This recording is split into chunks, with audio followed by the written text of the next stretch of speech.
পরিবর্তন এই সংসারের শাশ্বত নিয়ম। কোনো রাজা নেই যিনি চিরকাল রাজা থাকেন, কোনো ধনী ব্যক্তি নেই যিনি চিরকাল ধনী থাকবেন। এই সংসারে সূর্যের স্থান নেওয়ার জন্য চন্দ্রিমার আগমন ঘটে। কোনো স্থান যাকে পতিত বলা হয়েছিল সেখানে মহল তৈরি হয়েছে। কোনো স্থান যাকে আজ মলিন বলা হয়েছে কাল সেখানে মন্দিরও স্থাপন হতে পারে। কোনো ঋতু চিরকালের জন্য থাকে না, কখনো সময় চিরকাল একরকম থাকে না। আজ যে আপনার কাছে রয়েছে কাল অন্য কারোর ছিল, আজ যে আপনার কাছে রয়েছে কাল তা অন্য কারোর কাছে চলে যাবে। আপনার সাথে কিছু থাকলে তা হলো আপনার কর্ম, কিন্তু সেই কর্মের পরিণামও আপনার নয়। আপনি শুধু কর্ম করুন, বাকি সবকিছুই পরিবর্তনশীল।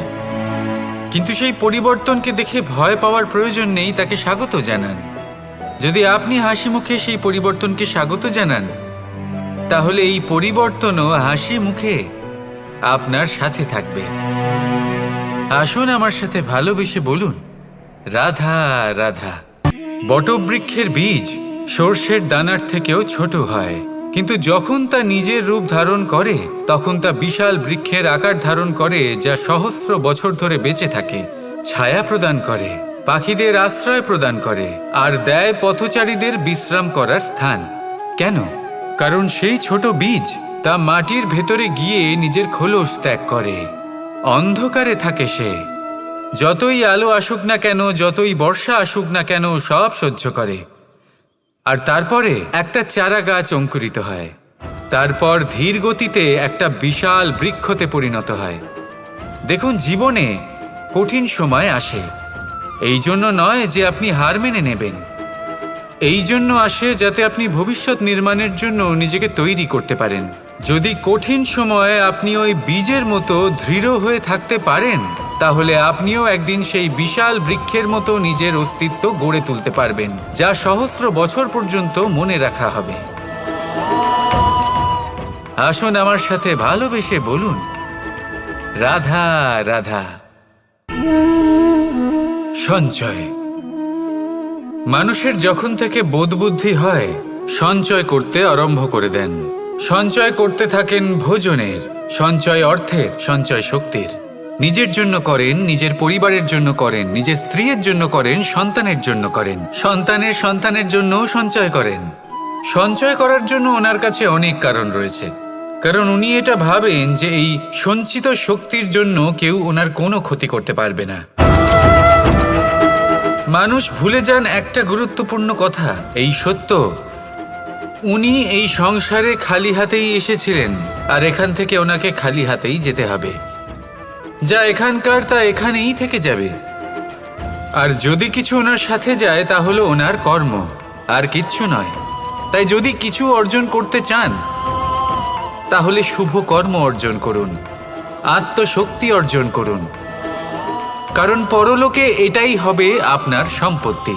তাহলে কি এটা আপনি অর্জন করতে চান না? আসুন আর আমার সাথে ভালোবেসে বলুন, রাধা রাধা। সদিচ্ছা। দেখতে গেলে 3 অক্ষরে তৈরি এই শব্দ, কিন্তু সমস্ত ত্রিলোক তার উপরেই আধারিত। আপনি এই সংসারে এসেছেন, তখন অবশ্যই শ্বাস নেবেন, কিন্তু তার বদলে আপনাকে কিছু তো দিতেই হবে। আপনার উপর নির্ভর করছে আপনি কি দেবেন। কি দেবেন এই সংসারকে, এই সমাজকে, নিজের পরিবারকে, আর তার বদলে কি নেবেন? যশ নাকি অপযশ? দেখুন, এক ছিল রাবণ, যে কিনা সমুদ্র পার করল সীতাকে অপহরণ করার জন্য, আর এক ছিলেন রামচন্দ্র, যিনি সমুদ্র পার করেছিলেন, সেতু বানিয়ে গিয়েছিলেন সীতাকে ফিরিয়ে নিয়ে আসার জন্য। দুজনেই সমুদ্র পার করেছিলেন, শুধু পার্থক্য ছিল সদিচ্ছাকে বোঝার, লক্ষ্যের।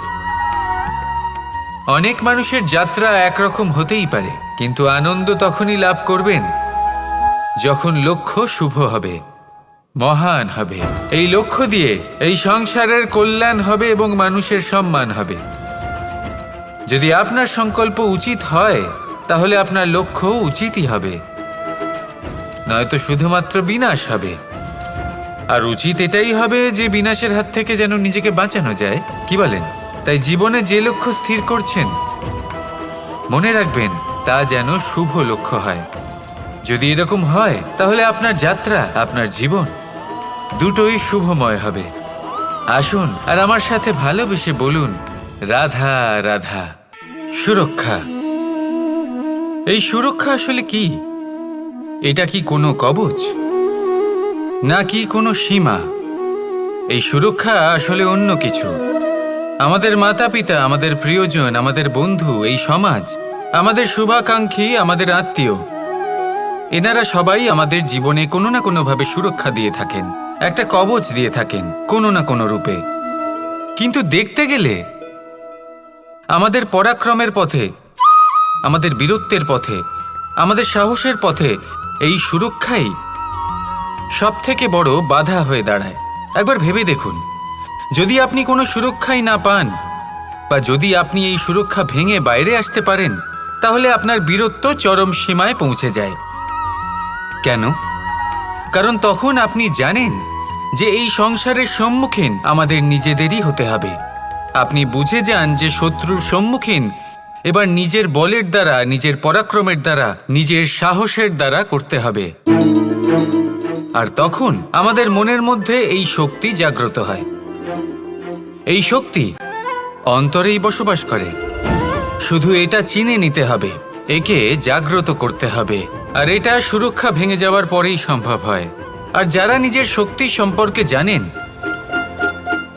যিনি নিজেই জানেন তিনি কতটা শক্তিশালী, তিনি নিজেই নিজের সুরক্ষা কবচ চিরকালের মতো ভেঙে ফেলে দেন, ঠিক কর্ণের মতো।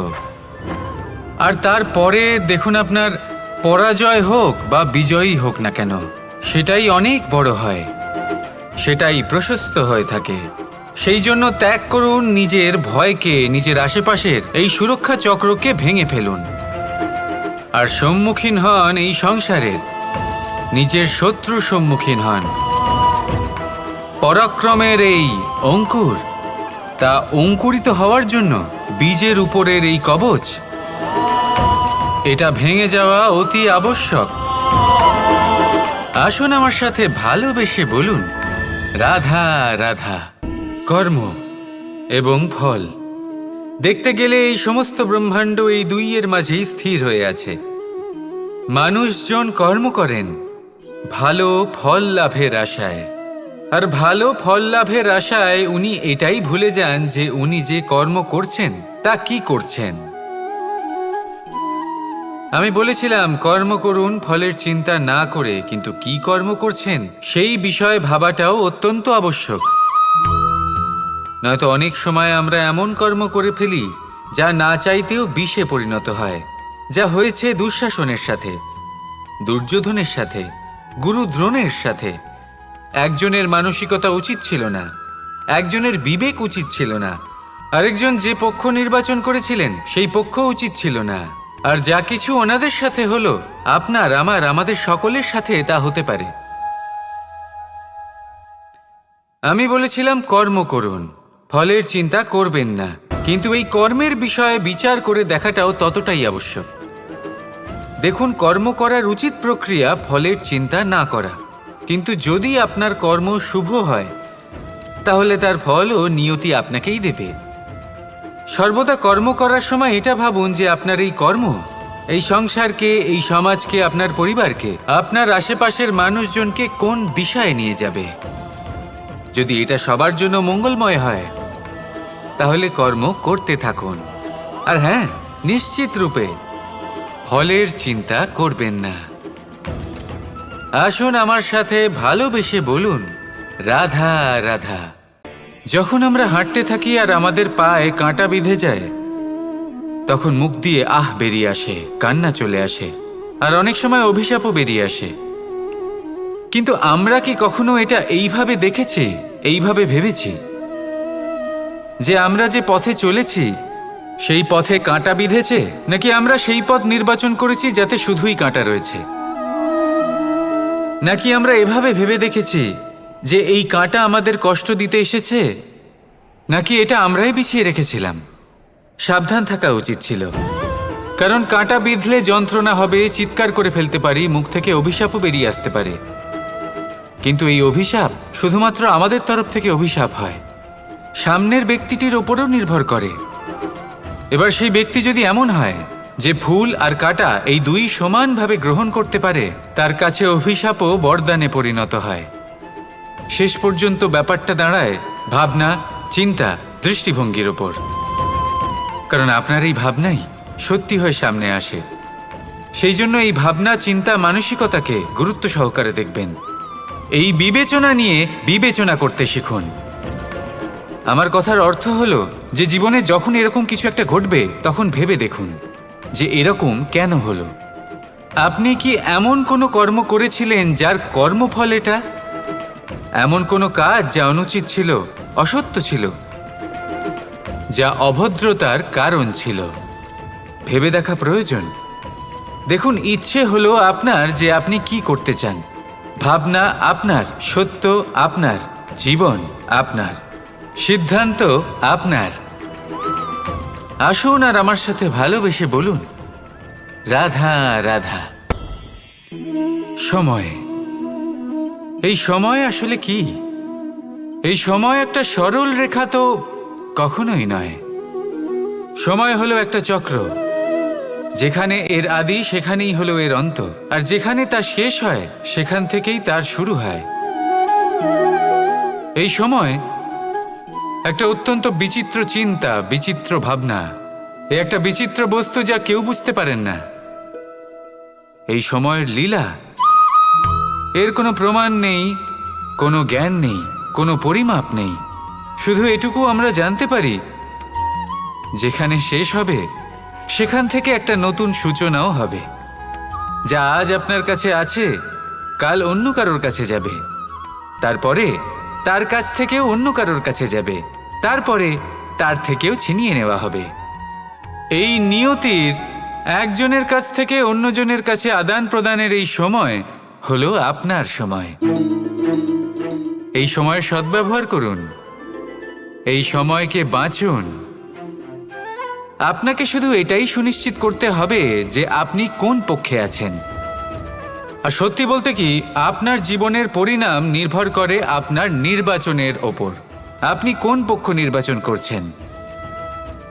তাহলে মনে রাখবেন, জীবনে সেই পক্ষই নির্বাচন করবেন যা চয়ন করার পরে আপনি সুখ অনুভব করবেন, আপনি সন্তোষ লাভ করবেন, প্রসন্নতা লাভ করবেন। আর আমি এটাই সুনিশ্চিত করব যে এই পক্ষ যেন শান্তির পক্ষ হয়, এই পক্ষই যেন প্রেমের পক্ষ হয়।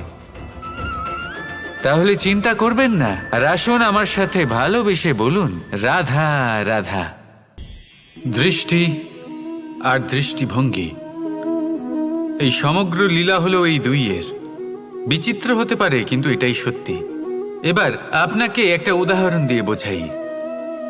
অনেক সময় আপনি কোনো ব্যক্তিকে এটা বলতে শুনবেন যে আমি আমার নিজের উপরে গর্ব করি, আমি নিজেকে নিয়ে গর্ব করি, আমি খুব ভালোভাবে আমার মা বাবার সেবা করি, ওনাদের আমি সবসময় সুখী রাখি, ওনাদের আমি একটা বাড়ি দিয়েছি, সকল সুখ সুবিধা দিয়েছি, ওনাদের জীবনে প্রত্যেক জিনিস দিয়েছি আর দেব যা তাদের প্রয়োজন।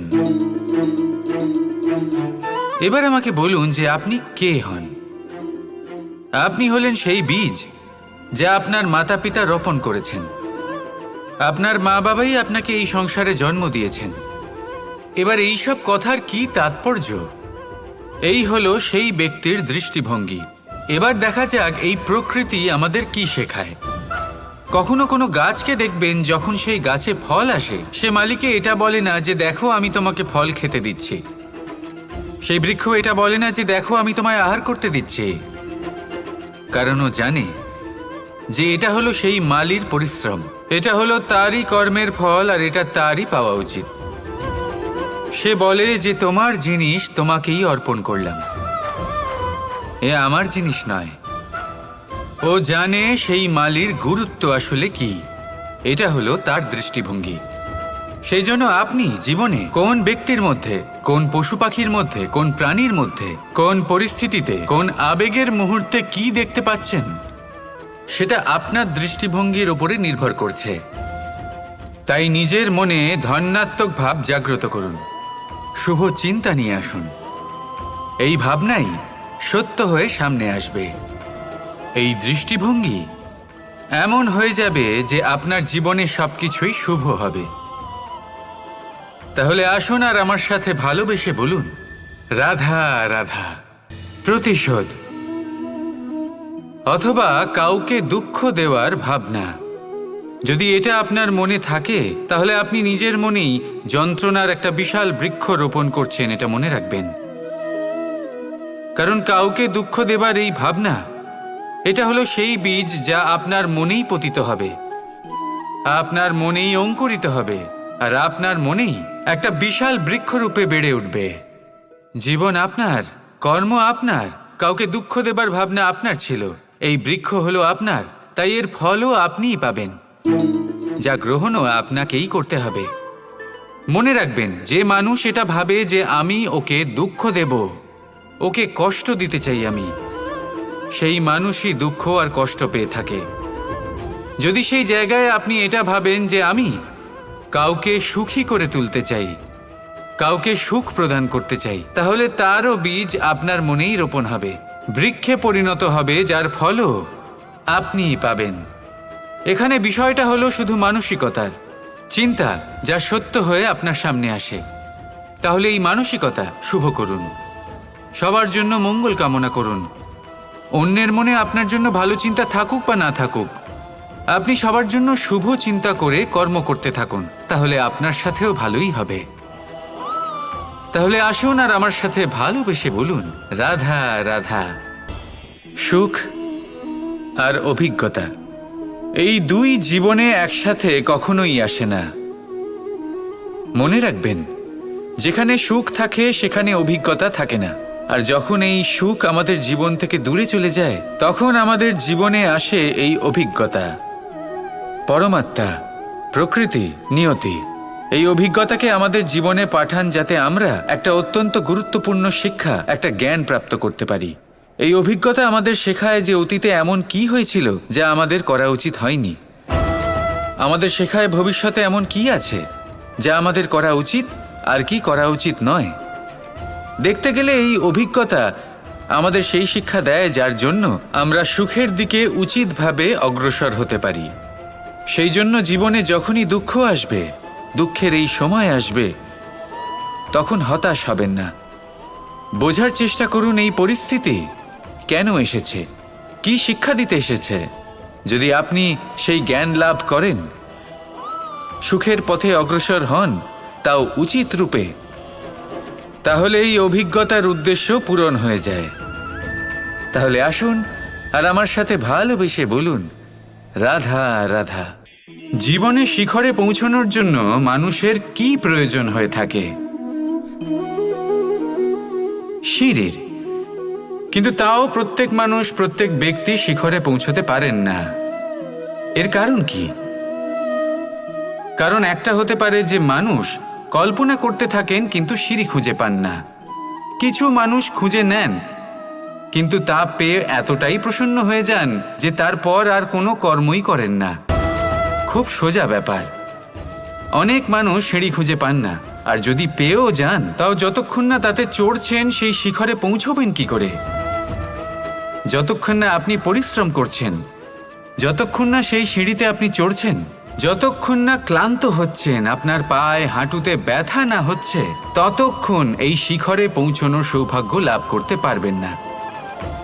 তাহলে কল্পনার সাথে কর্ম করুন, পরিকল্পনার সাথে পরিশ্রম করুন, সব কিছু পাবেন। আসুন আমার সাথে ভালোবেসে বলুন, রাধা রাধা। সমস্যা, কঠিন সময়, সংকট, বিপদ কার জীবনে নেই? প্রত্যেকের জীবনে আছে। কিন্তু আমাকে একটা কথা বলুন, যদি নৌকায় ঢেউকে ভয় পেতে শুরু করে, তাহলে সাগর পার করবে কে? কখনো কোনো ছোট্ট পিঁপড়েকে দেখেছেন, যে আকারে হয়তো ছোট হতে পারে কিন্তু বড় শিক্ষা দিয়ে যায়? কিন্তু আমরা শিখিই না। এবার দেখুন একটা পিঁপড়েকে, যে ভোজনের খোঁজে বাইরে বের হয়, একটা ছোট্ট দানা তুলে নেয়। ছোট দানা তোলে কারণ তার থেকে বেশি সে তুলতেই পারবে না। সে দানা নিয়ে চলতে শুরু করে, কোনো দেওয়ালে উঠে পড়ে, আবার পড়েও যায়। সেই দানা দূরে কোথাও একটা পড়ে যায়, তা আবার খোঁজে, তুলে নেয়, আবার চলতে থাকে, পড়ে যায় আবার ওঠে, পড়ে যায় আবার ওঠে, সেই দানাটা রেখে দেয়, আবার বেরিয়ে পড়ে ভোজনের খোঁজে। পরিশ্রম করতে থাকে কিন্তু হার মানে না। এই শিক্ষাই তো আমাদের প্রাপ্ত করতে হবে। নিরন্তর পরিশ্রম আর নির্ভীক হয়ে কর্ম করে যেতে হবে।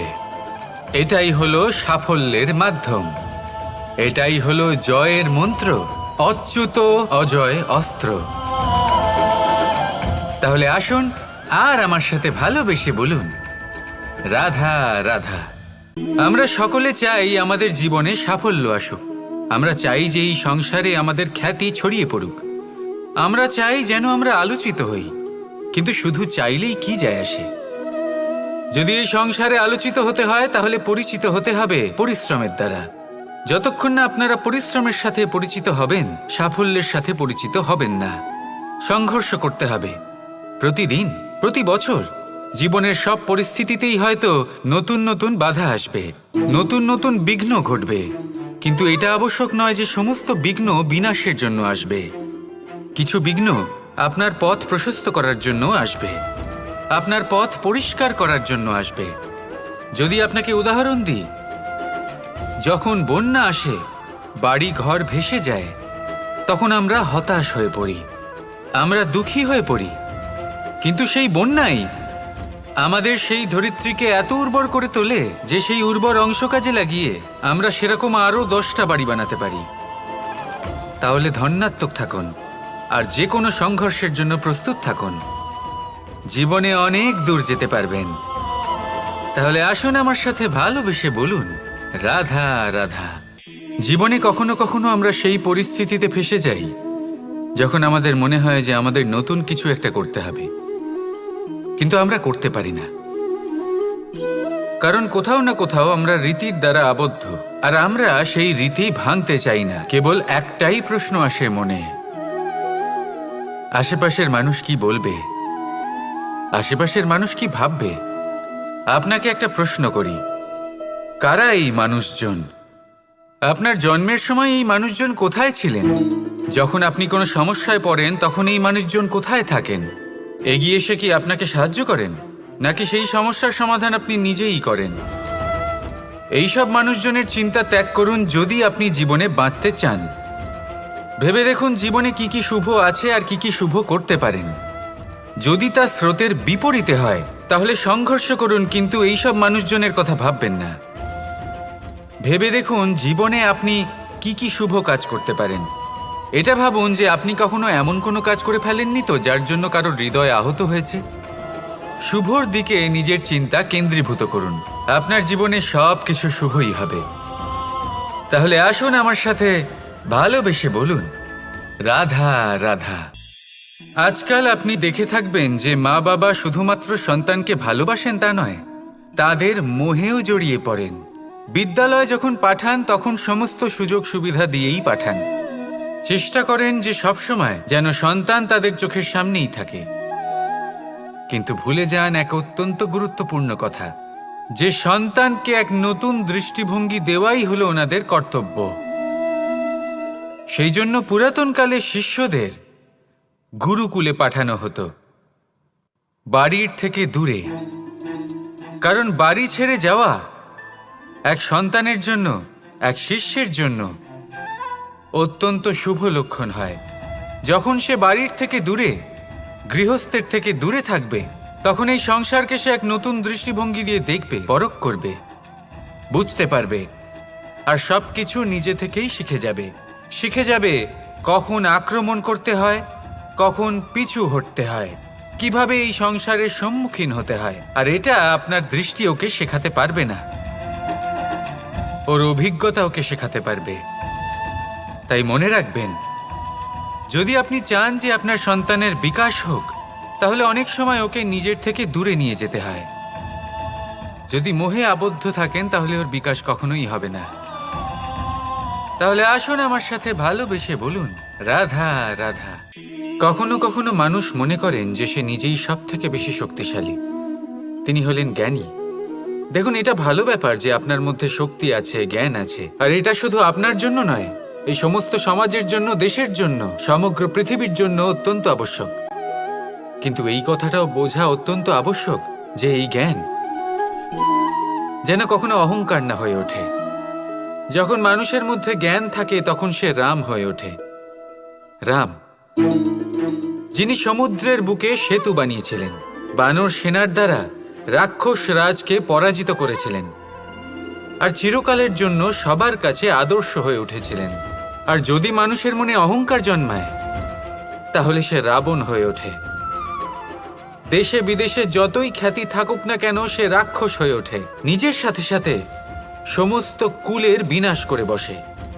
এবার জ্ঞান নাকি অহংকার, আপনার কি চাই সেই সিদ্ধান্ত আপনার, আর আপনার এই সিদ্ধান্তই নিশ্চিত করবে যে আপনার কর্ম কি হবে, আর আপনার এই কর্মই নিশ্চিত করে দেবে আপনার প্রারব্ধ কি হবে।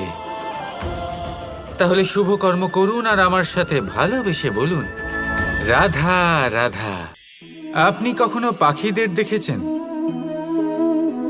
যেভাবে মানুষ তার সন্তানকে জন্ম দেয়, পাখিরাও সন্তানদের জন্ম দেয়। আর যেই তার সন্তান এই সংসারে প্রবেশ করে, সেই পাখি তাকে আগলে রাখে, তার যত্ন করে, ওর জন্য বাসা বানায়, ওর জন্য দূর কোথাও থেকে খাবার নিয়ে আসে, নিজের ঠোঁট দিয়ে ওর মুখে খাবার খাইয়ে দেয়, সবকিছু করে। কিন্তু একটা কাজ পাখি করে কিন্তু মানুষ কখনোই করে না। যখন পাখি মনে করে যে তার সন্তান বড় হয়ে গেছে, ওকে এবার ওরা শিখতে হবে, নিজেকেই আত্মরক্ষা শিখতে হবে, নিজের খাবার নিজেই খুঁজে আনতে হবে, তো সেই পাখি তার সন্তানকে বাসা থেকে বের করে দেয়। তারপর সেই পাখির সন্তান নিজে উড়তে শেখে, আত্মরক্ষা করতে শেখে এবং আস্তে আস্তে সে আত্মনির্ভর হয়ে ওঠে। কিন্তু মানুষ কি তার সন্তানের সাথে এটাই করে? কখনোই নয়। মানুষ তার সন্তানকে নিজের সাথে বেঁধে রাখে, সব সময় তার লালন পালনের, তার দেখাশোনার ব্যবস্থা করে রাখে, আর এটাই ভাবেন যে আমি হলাম ওর পালনকর্তা, ওর খেয়াল রাখা তো আমার কর্তব্য। কিন্তু না, এই কাজ করতে করতে উনি আস্তে আস্তে নিজেরই সন্তানের শত্রু হয়ে ওঠেন, তার বিকাশের শত্রু হয়ে ওঠেন। তাই যখন সন্তান বড় হবে তখন অবশ্যই ভালোবাসুন, কিন্তু পাখির মতো কঠোর হওয়াও প্রয়োজনীয়, তবেই তার বিকাশ হবে। ওকে নিজের কষ্ট নিজেকেই সহ্য করতে দিন, শিখতে দিন জীবনের অনুভূতি কেমন, তবেই তার বিকাশ হবে। নয়তো সেই সন্তান আজীবন আপনার জন্য বোঝা হয়ে থাকবে, আর আপনি তার বিকাশের পথে আজীবন বাধা হয়ে থাকবেন। আর আমার মনে হয় না আপনি সেটা চাইবেন, তাই তো? আসুন আমার সাথে ভালোবেসে বলুন, রাধা রাধা। নিয়তি।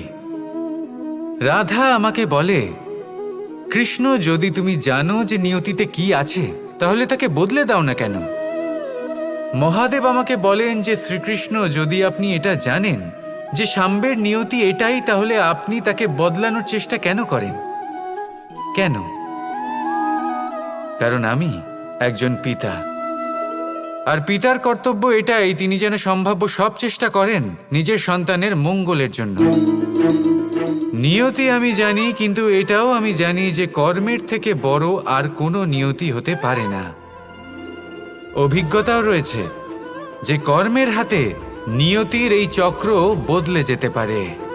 তাই জীবনে যদি আপনার কখনো এমন মনে হয় যে এটা তো অসম্ভব, তখনও চেষ্টা করা কখনোই ছাড়বেন না। কে বলতে পারে আপনারই কর্মের কোনো এক বীজ হয়তো নিয়তির চাকায় আটকে গেল,